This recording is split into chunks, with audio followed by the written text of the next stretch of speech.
Hello everybody, Ben Woodruff here, and on this episode I am doing another episode of Forbidden Archaeology. Dun dun dun. Kind of exciting stuff.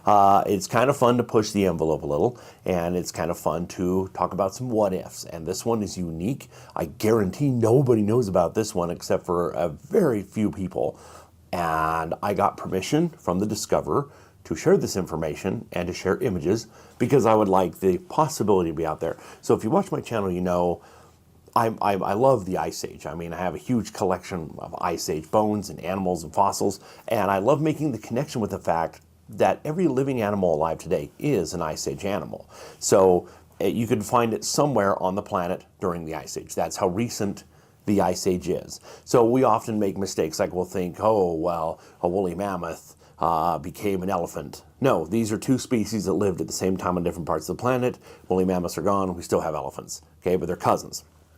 So these are very recent extinctions. And sometimes you will have regional extinctions. For example, muskox are still alive and well, but we had them here in my area in Utah. We find their bones all the time at what we call Point of the Mountain. There's a gravel pit, and all the time they're finding skulls and bones from muskox here in northern Utah, which is way far away from where they could survive. But it's kind of an Arctic animal.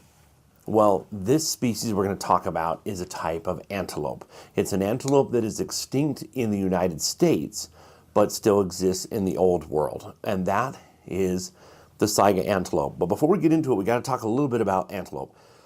Antelope, when you say antelope, the true antelope and the gazelles and that family, they're old world. There's a broad range of them. There's all different kinds, all different shapes and sizes.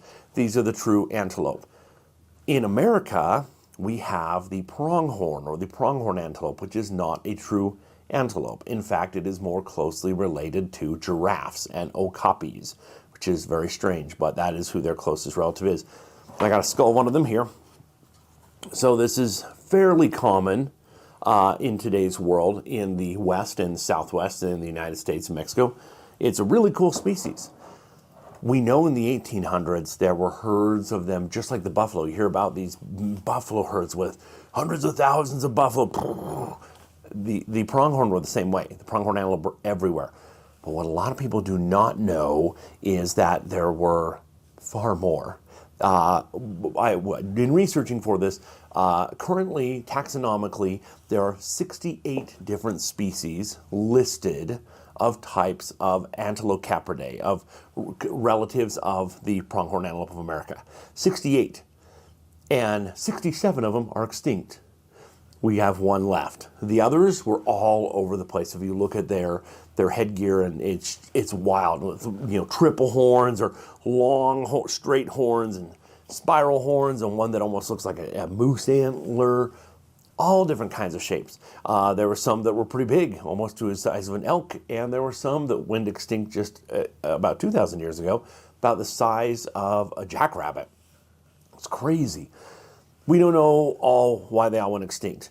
But, so you had 69 species of antelope, and 68 of them went extinct, and you got one left. But you also had the unrelated saiga antelope. That is also still on the earth, but no longer in the New World. It was an old world species that came across Bering Land Bridge to the New World. Now, anytime we talk about extinctions, a hardcore scientist, if they're going to make a definitive declaration, they can only use hard data. And to be able to say, okay, well, we found a bone and it dates to this date, so this is as recent as they were. They lasted until this time. Well, they could have lasted longer, but you just found the most recent preserved remain. They may have lasted another 5 years, another 50, another 100, another 1,000, and you don't know for sure. And so that's when you start to get into the realm of speculation. And a lot of times things get rewritten. We thought that gomphotheres, which are a type of woolly elephant, went extinct around, around 1 million years ago. And then they found one in New Mexico that had been killed by Clovis hunters. It was like 11,000, 12,000 years ago. It's like, well, that totally rewrites. That's, the greater part of 1 million years, you were off. Totally rewrites everything. So statistically, are you going to find, as a scientist, the very last individual ever? No, not likely. So you're always going to be off, and you always have to, anytime you have a date for extinction, you got to give or take a little both ways. Got to be open to things. So let's get into the saiga antelope. The saiga antelope is strange. And again, this is still alive today. When you find these guys in, Siberia and Mongolia and China, they used to be very common. And then in the 2010s, they had like a 90, or no, I think it was 95% reduction in population. And then they have since bounced back, and they go back and forth. Now, one of the bad things is that this species, there is a black market trade for their horns to use for medicine, which is dumb, because horn is just keratin. It's no different than hair. It's no different than toenail clippings. I mean, you could just grind up a bunch of toenails and say, here's your saiga antelope horn, use it for your medicine. So it's sad that people kill these for that kind of a reason, especially in those numbers. But one of the biggest problems with these guys is herds often will have diseases spread through. And in the early 2000s, there was a time where people were filming them, and all of a sudden tons of them just started dying in mass, and nobody could figure out why, and they thought it was a huge disease outbreak. But it turns out all it was there had been, they all have diseases always, they're always carrying certain diseases and bacteria, so they keep at bay. But all the mothers had just given birth, and then there had been a freak, icy snow rainstorm, and these mothers, under that stress of having just given birth and then having to struggle to keep their own bodies warm, just hundreds of thousands of them just killed over dead. And they turned out, it's just a disease they already had. They just dropped their threshold of their ability to keep it at bay. So it turns out it was technically okay, and the species has since bounced back, but it's still in need of our protection.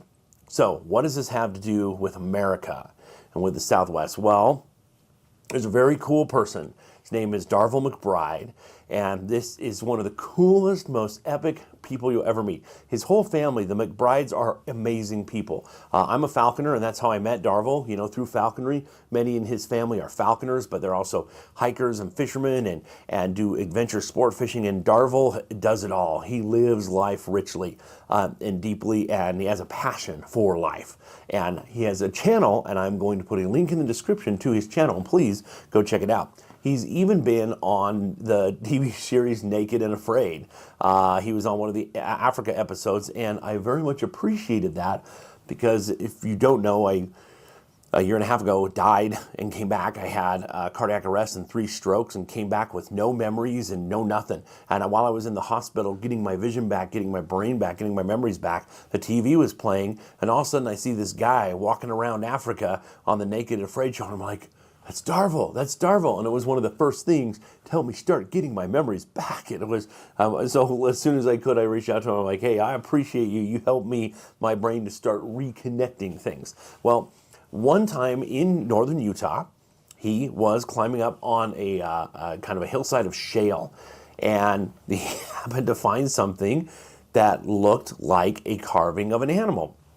He shared it with me, and my jaw dropped. And I said, this looks like a saiga antelope. And if you look at them side by side, it 100% absolutely does. So he said, well, how recent could this be? And what a strange thing. There's not a tradition in any tribe to just be like, hey, we're going to, on a field of shale, we're just going to pick up a piece and intricately carve a thing in and just have it sitting there. Why would it just be sitting there? It doesn't make sense according to any modern or even recent tribal tradition in the past few thousand years.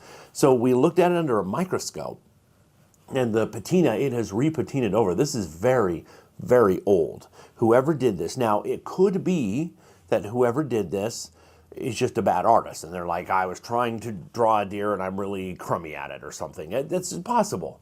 But if you look at it, it has a big, long, extended snout, and it has these 2 horns that go up and curve over. It doesn't have antlers, and it doesn't have like regular antelope horns. It might not be a saiga antelope, but it could be, and it certainly looks like it. And because the fact that this was just found laying there in such an odd way, and not in connection to any other tradition of any other tribe, then I wanted people to be aware of this. So I asked Darvil if it would be okay to share this, and he said it was cool. And I want people to be aware of this as a possibility. I'm open to the possibility that it might not be a saiga antelope. However, it might be. And that information that we may have found a depiction of an animal that is extinct in this area, I think that's worthy. I think that's worthy of getting out there. Technically, it's no different than in other areas. When I was in 9 Mile Canyon recently, I saw all these buffalo or bison, petroglyphs, and it's like, okay, well, bison don't live there anymore at all. And I saw grizzly bear paw prints carved into the stone. There's no grizzlies there now. So, same thing. We used to have saiga antelope here much further back, and people would have encountered them for sure. Could somebody have made this depiction and now it was found by Darvil? It's possible. It might be incorrect, but it's worthy of consideration, and it's worthy that people should be aware of it. And that's why I wanted to make this video, just so people are aware. And always be open to that possibility. For two things. Be open to the possibility that if you think an animal went extinct at this time, it may have lasted quite a bit longer, in here and there in little pockets. And also be open to the possibility that some of these animals that are extinct or extinct regionally might have depictions in the rock, and people documented what they saw and what they experienced, and sometimes that may be the case. So hope you enjoyed learning a little bit more about the saiga antelope. Please go ahead and check out Darvil's channel. He's a really cool guy, and I love his work. I love what he does. Love all of his videos. And yeah, let people know about this, because I think it could be really cool if this is actually a genuine saiga antelope pictograph or petroglyph. I think it's pretty cool. So, hope you enjoyed the video. If you haven't already, if you could hit subscribe, it very much helps me keep this up and going. And always remember that life is a gift. So never stop learning and never stop exploring. We'll see you next time.